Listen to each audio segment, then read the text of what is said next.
जब कोई market foreign exchange regulated होती है तो उसमें क्रिप्टो का चांस जीरो होता है, जीरो। ठीक है, तो कैसे ऑपरेट कर सकते हैं? लेकिन तो हम ये जो बातें कर रहे हैं ये टाइम जाया करने वाली बात है, ये लोगों को लाल बत्ती दिखाने वाली बात है। लेकिन ये भी सुना सर, इसमें कुछ पावर गेम के साथ कनेक्शंस इन्वॉल्व नहीं, वो इनको ये कहानी दी गई थी कि क्रिप्टो हम लेंगे और क्रिप्टो के थ्रू वो पैसे पाकिस्तान में आएंगे।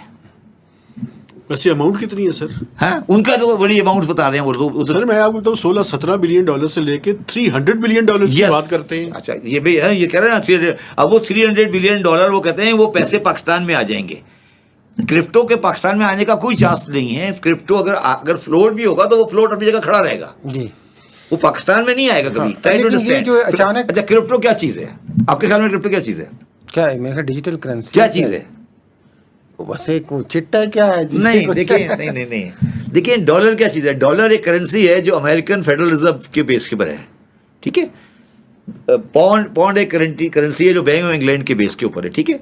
क्रिप्टो वो करेंसी है जिसके ऊपर कोई किसी फॉरेन एक्सचेंज बैंक का कंट्रोल नहीं है, वो सिस्टम जनरेट करता है, उसके मैकेनिज्म्स हैं, ठीक है। तो वो अनरेगुलेटेड फॉरेन एक्सचेंज सिस्टम है, ठीक है। तो अच्छा, वो टेक्निकली गलत सिस्टम नहीं है, वो आपने बिटकॉइन बनाते हैं, फिर उनको एक्वायर करते हैं, उनकी परचेज सेल होती है, वो एक पूरा मैकेनिज्म है, ठीक है। मगर पाकिस्तान के माहौल में जब आप क्रिप्टो लेकर फॉरेन एक्सचेंज की रेगुलेशन डालेंगे, मैं अगर क्रिप्टो करेंसी बाय करना चाहूँ तो कैसे बाय करूँगा? मेरा सवाल है आपसे, सवाल है ना, मैंने बाय करना है क्रिप्टो करेंसी $5 बिलियन।